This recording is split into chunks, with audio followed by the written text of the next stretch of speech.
Familias Presentes. Así se llama una organización nueva conformada por familiares de reclusos que hoy están alojados en el sistema penitenciario uruguayo. Nos enteramos de esta novedad este lunes, cuando Daoís Uriarte la destacó como algo positivo. Concretamente lo planteó, y de esta manera, con optimismo, lo saludó cuando llegó el momento de los telegramas de la mesa de ese día. Y voy a hacer simplemente un saludo a una nueva asociación que se ha creado, que se llama Familias Presentes, que son familiares de gente que está privada de su libertad, y que se han organizado para atender las condiciones, las pésimas condiciones que son de años, que vienen de la situación carcelaria, y que yo siempre quiero recordar, como dijo Petit, que las condiciones carcelarias en nuestro país están al nivel, por lo menos en un 35% de tratos inhumanos, crueles y degradantes, y el otro 60% violan las condiciones. Por eso me parece muy importante que haya una asociación que pueda ser interlocutor con el gobierno y con la sociedad civil de las condiciones en las que se encuentran, porque las penas son penas privativas de libertad. No son penas que además impliquen torturas, privaciones de alimentos, etc. Entonces me parece importante. Vamos a conocer más en profundidad a Familias Presentes, cuáles son los objetivos, qué planes tienen. Para eso estamos con Gabriela Rodríguez, presidenta de esta asociación. Gabriela, ¿qué tal? Buen día, ¿cómo le va? Buen día, un gusto, Romina, Emiliano. Familias Presentes, a ver, surge hace unos meses, ¿no? En agosto está el germen. Exactamente. No tenemos un año de vida aún. En el mes de agosto fuimos convocados por Graciela Barrera, quien en su momento fue la fundadora de la Asociación de Víctimas del Delito, y Jaime Saavedra, que fue también director de la DINAL hace años atrás. Ellos tuvieron la sensibilidad de convocar a familiares que de alguna manera estábamos atravesando esta situación, y invitarnos a si teníamos interés en organizarnos. Bueno, algunos de nosotros teníamos esa aspiración desde tiempo atrás, y varias familias comenzamos a reunirnos hasta llegar al mes de diciembre, en el cual hicimos la asamblea de fundación de nuestra asociación civil Familias Presentes. Esto que voy a decir es obvio, no había hasta ahora una asociación de este tipo, no hay antecedentes tampoco de alguna asociación que se haya creado y después haya desaparecido. Bueno, hay algunos antecedentes, sí, con algunas de las personas que han estado en esas organizaciones hemos tenido algún contacto, pero hasta donde sabemos que hayan tenido continuidad, que estén tramitando su personería jurídica, no hay muchos antecedentes. Las propias autoridades nos dijeron que en distintos momentos de la historia se habían entrevistado con distintos grupos de familiares, y el propio comisionado parlamentario también, ¿no? Pero como que no habían después tenido continuidad. Esa es la información que tenemos. Puede ser que existan, y ojalá así sea, porque en realidad necesidades hay muchas y lugar para organizarse hay. Y el vínculo entre los familiares, o sea, no es común que estuvieran contacto por coincidir justamente en los momentos esos que tienen que de repente hacer fila para ingresar a los determinados recintos penitenciarios. Mira, entre nosotros no, algunos nos conocíamos de cara, cuando nos vimos en la reunión nos encontrábamos caras conocidas de vernos en las colas, pero en realidad no habíamos tenido todavía contacto estrecho entre nosotros. Uh-huh. Nos empezamos a conocer ahí, y bueno, también ahí nosotros consideramos que radica parte de nuestra riqueza, ¿no? Normalmente las organizaciones nacen de algún grupito de personas que ya se conoce. Acá teníamos intereses en común, pero no nos conocíamos.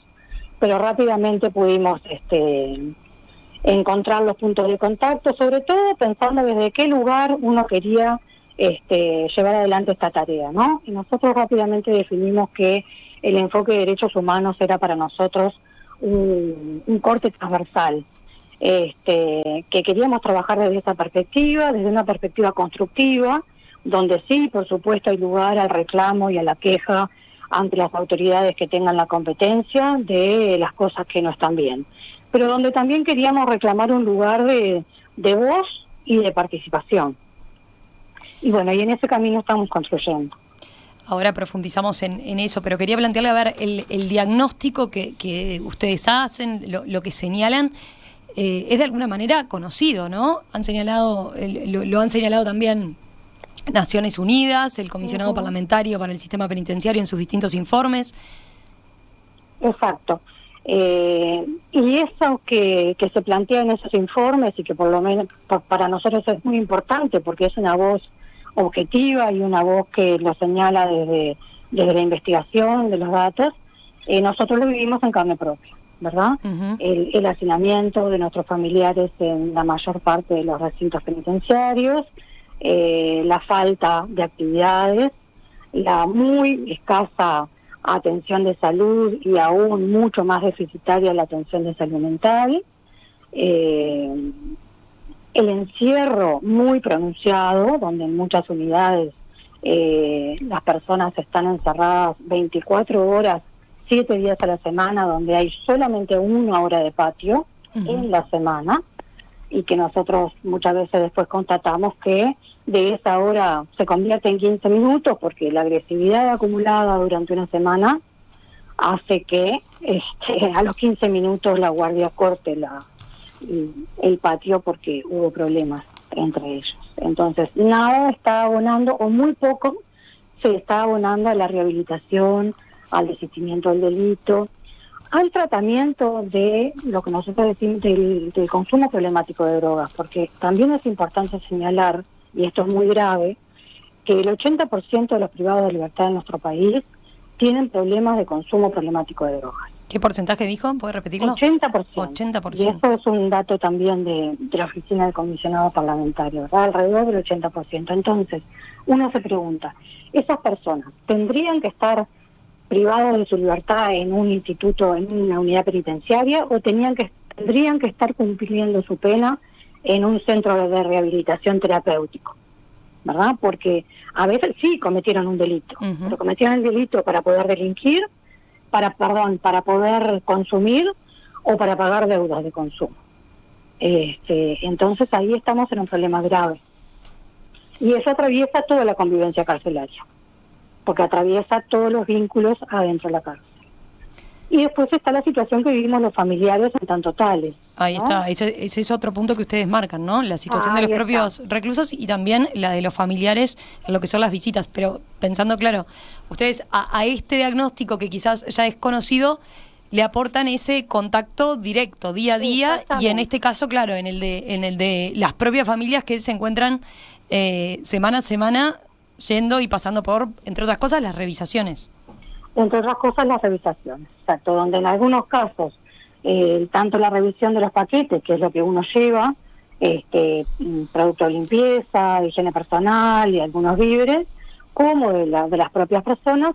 Cuando hay escáner, bueno, es menos invasiva la revisación de las personas, pero no por eso es más fácil el ingreso. Eso hace que son 2, 3, 4 horas de cola en muchos lados, y donde no hay escáner de personas, sí la revisión es muy invasiva. En general no hay contacto del funcionario o la funcionaria con el visitante, pero sí hay un desnudo absoluto por parte de las personas. Y cuando hablamos de personas, hablamos de todas las personas, mujeres y varones adultos, pero también niños, niñas, adolescentes, adultos mayores, con el impacto que eso implica en la vida y en la subjetividad de las personas, ¿verdad?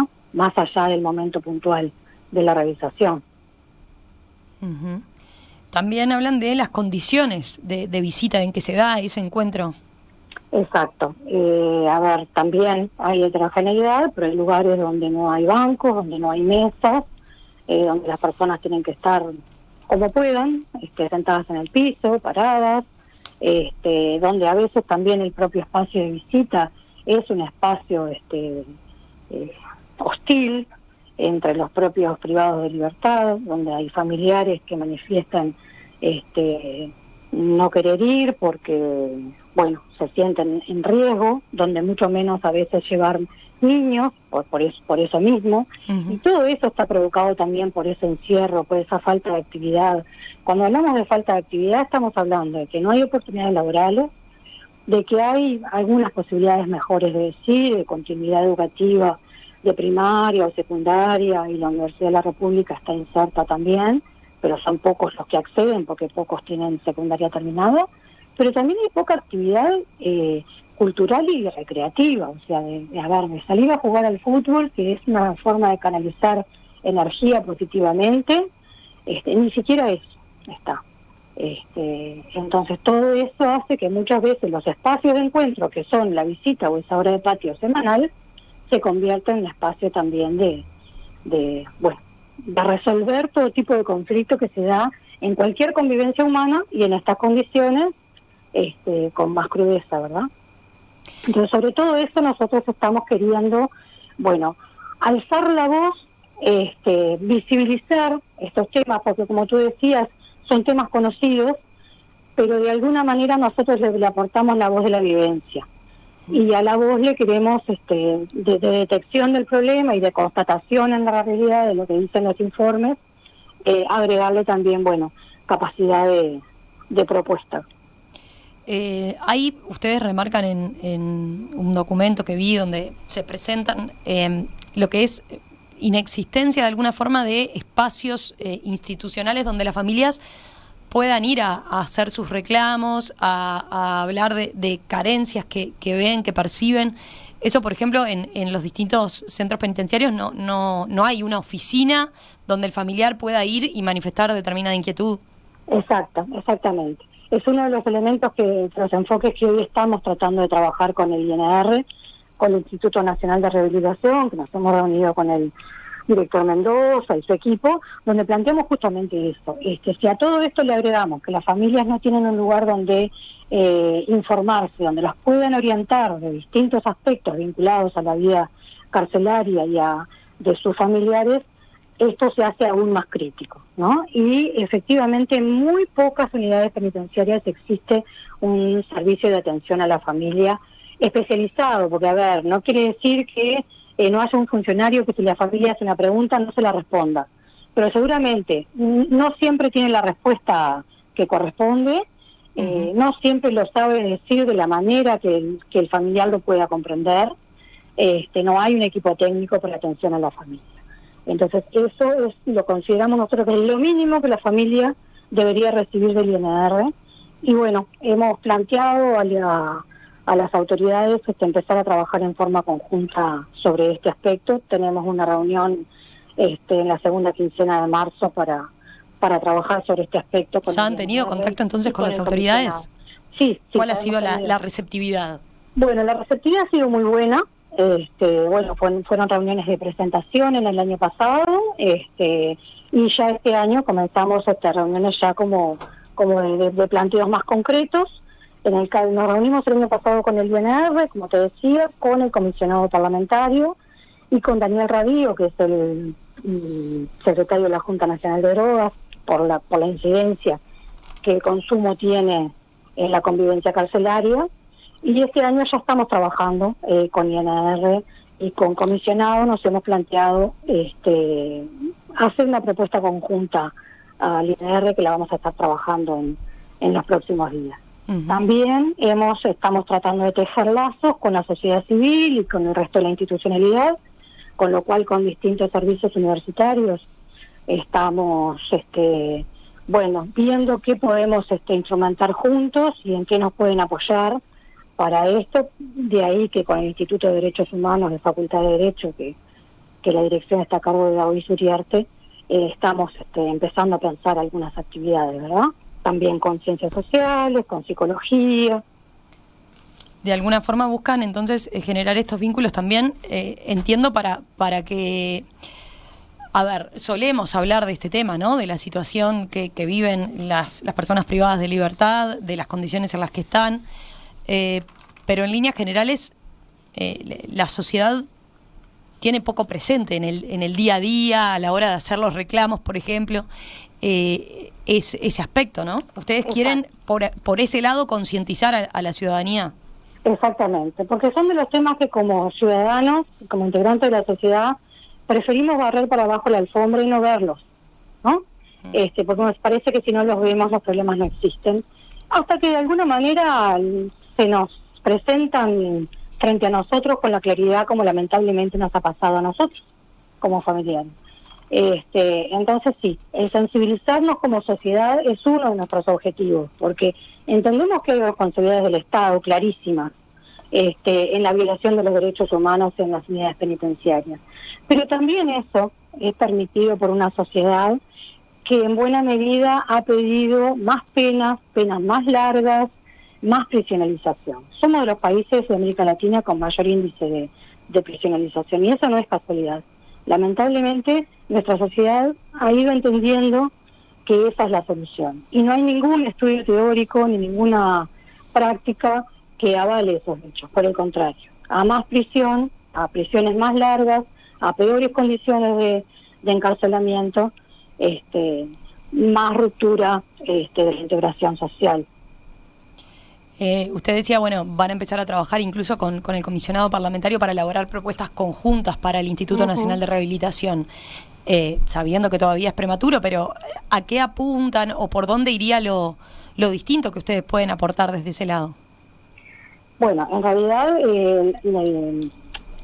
por ejemplo, visibilizar que este tema de la falta de atención a las familias es un tema grave que incide en todos los aspectos. Entonces, bueno, ¿cuál es la manera en que el INAR puede instrumentar en forma sencilla ese servicio? Quizá no hay presupuesto para integración de nuevos equipos. Bueno, con lo que hay, ¿de qué manera se puede trabajar en forma más eficiente, atendiendo mejor a las familias?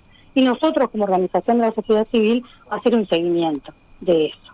Y que no quede, como muchas veces pasa, incluso hasta con buena voluntad de autoridades, en dichos que, bueno, que se van a hacer las cosas y después no se hacen y no pasa nada, ¿no? Bueno, si hay dificultades en la instrumentación, ¿cuáles son esas dificultades? ¿De qué manera se pueden ir resolviendo?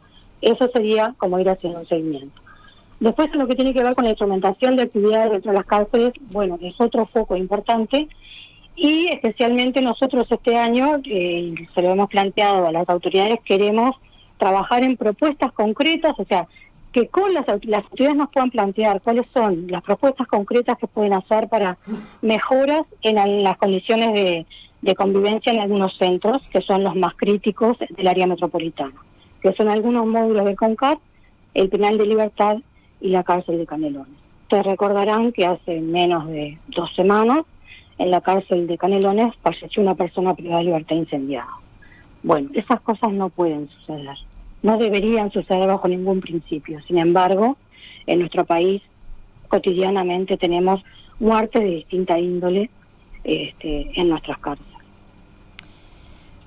¿A futuro también apuntan a trabajar con personas liberadas?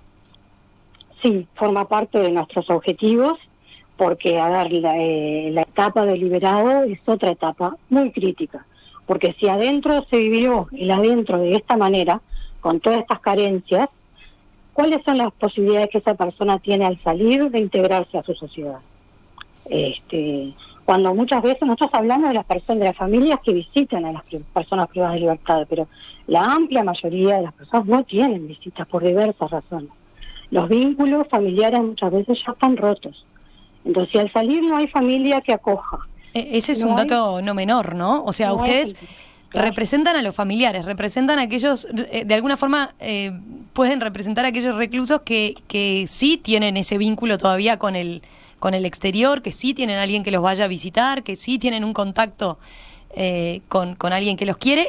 Hay otros que no, que por su propia situación ya quedaron completamente aislados. Exactamente. Entonces, ¿qué posibilidades tiene de cuando salga liberado integrarse, tener un trabajo, tener un techo? Existe la Dirección Nacional del Liberado, sí, pero su trabajo todavía es muy insuficiente.